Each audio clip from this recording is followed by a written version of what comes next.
Oh my god. Wow. That hurts. So, the Flyers lose 5-3 to the Islanders in regulation in a game where they dominated for, I'd say maybe, oh my god, it was, wow.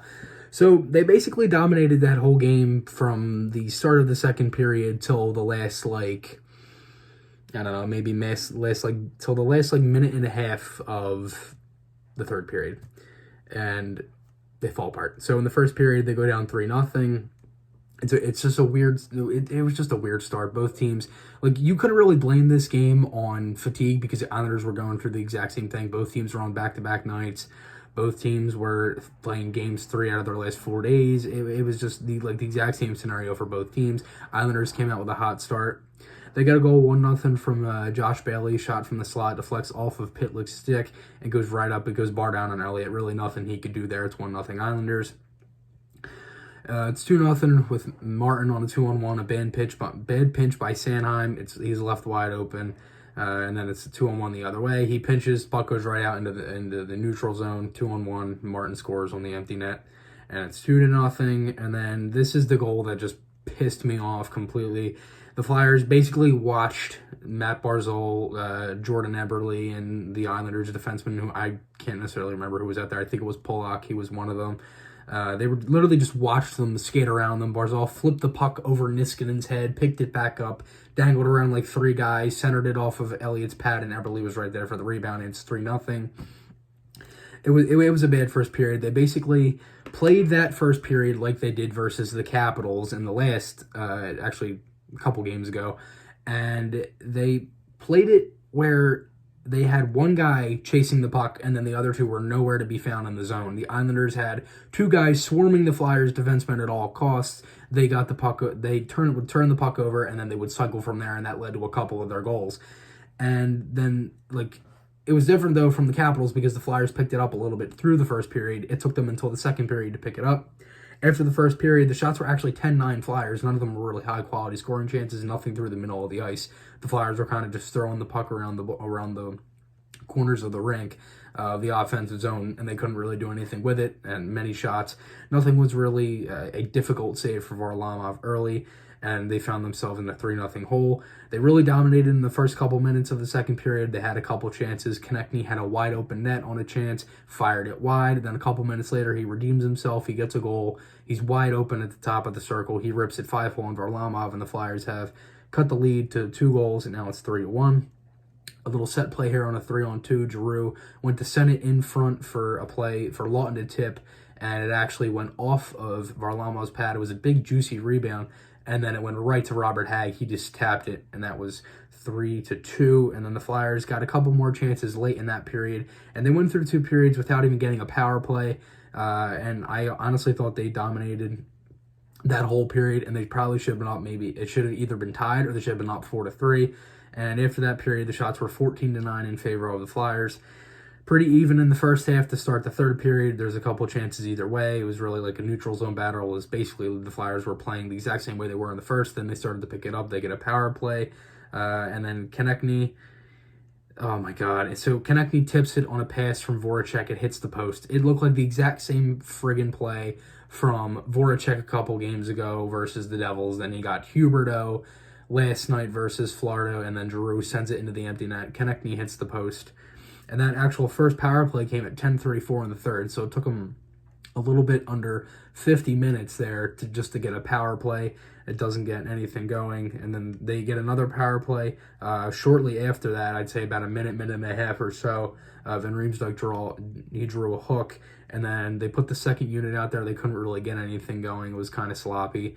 And then they go to pull the goaltender late in the period. They're still getting their chances, and Sean Couturier ties it on a shot from Giroux where Nelson did not have a stick, so it basically negated any really defensive play coming. Giroux had all the time in the world, took a shot, it got blocked, went off the boards. Couturier shot it, hit Varlamov's pad, and went right in the net, and it was a tied hockey game. And this is where all hell broke loose. For some reason, the Flyers decided to put, or I guess Alain Vigneault decided to put the third line out there tonight with Van Riemsdyk and Pitlick and I believe it was Scott Lawton who else was out there. Ivan Provorov was not out there. Matt Niskanen wasn't out there because the Flyers had all those guys out for the shift before. And Polak, completely wide open, rips it by Elliott. It's a 4-3 Islanders lead. Like that, it was nothing. The Flyers tied it, had all the momentum in the world, and they break like glass. That can't happen. That cannot happen when you're this tight with a team. And if they won tonight, and I didn't care about the regulation because they tied the game. That was my problem. They tied the game, and then they just let it slip like it was nothing. Absolutely nothing. It was ridiculous. So they go 4-3. Polak, as I said, with a bullet. It went top corner. There's nothing Elliott could do. He was wide open. Van Riemsdyk put no effort into trying to block the shot. He just kind of skated up a little bit. And then an empty netter from Komarov, and that's all she wrote. That's gut-wrenching. I mean, that's just, it's a heartbreaker, gut-wrenching, whatever you want to call it. It's also unacceptable at this point in the season when you tie a game like that and you choke like it's nothing. Oh, man.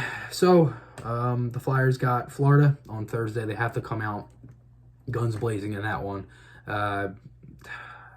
They know they can beat Florida. They're 1-1. I believe they're 1-1 against them this season, off the top of my head. But alrighty, well, they're still in a playoff spot as of right now. They're in the second wildcard spot. If Carolina loses tonight, they'll still be in a playoff spot because Carolina has 67 points. They were losing to Dallas. I do not know the actual score as of right now. So I'm going to give you the advanced stats and the other stats from tonight's game. All right, so you got the advanced stats for tonight's game. You see the Islanders with a crap ton of chances in front of the net. They got their three goals kind of pretty close to each other, and then you got that bomb from Polak right out in front. They had their chances really all in the slot, the dangerous areas of the game. They had a lot of ones. Just weird goals. A couple of them were very odd. I mean, as I said, that Pitlick one deflected and it bounced kind of weird. And then the Flyers just gave up on some plays and it cost them in the first period. And then you go to the Flyers, they had a couple pretty good chances from the point tonight. You see the darker color there increases the chance, and then you see in front of the net in the later parts of the game they had a lot of chances. And then you move into the Corsi here. All right, so the Corsi here, the Islanders, they edged the Flyers in the first period with a 54.5% to a 45.95% for the Flyers, and then the Flyers dominated in the last two periods of the game with 61-54 to the Islanders 38-46 to edge out the Islanders in this one in Corsi percentage with 55-88 to 44-12. And as I said, the Flyers dominated in the last two periods. They just, at this point, it is frustrating, but they have to just move on from it now and worry about what's ahead. They are very close in this race. It's not like they had to win this game when it's, from years prior when they're 2-3 points behind and you let a game like this slip and now they're even farther back, say, if a team wins tonight. So it's good that they acknowledge that and they're able to, and they should be able to come out in this next game versus Florida and start to dominate. And now I got the regular stats for this one. All right, so the regular stats here, you got the Flyers out-edging the Islanders in shots on goal, 38-25. Face-offs were pretty even, 52-48% for the Flyers. The Flyers were 0-2 on the power play. The Islanders were 0-1. Really, a game where the referees basically let everything go. I thought there was a couple penalties that could have been called either way throughout the whole game. Hits were 23-17 in favor of the Flyers. The Islanders had 17 blocks to the Flyers 13. Islanders also had 12 giveaways to the Flyers 11. And the time on ice here, you got Couturier with 20 minutes and 16 seconds. And then you have Giroux also with 20:35. And then to go into the defense, you have Provorov with 25:52. And then the other, they actually had four defensemen tonight to hit 20 minutes. You had Niskanen with 20:52, Sanheim with 20:04, and then Myers with 20:46. Elliott stopped 20 of 24. As I said, I didn't really think Elliott had a horrible game. I don't really blame any of the goals on him. They were pretty poor play defensively, and the Flyers, as I said, they just got to move on and pick up 2 points against Florida on Thursday.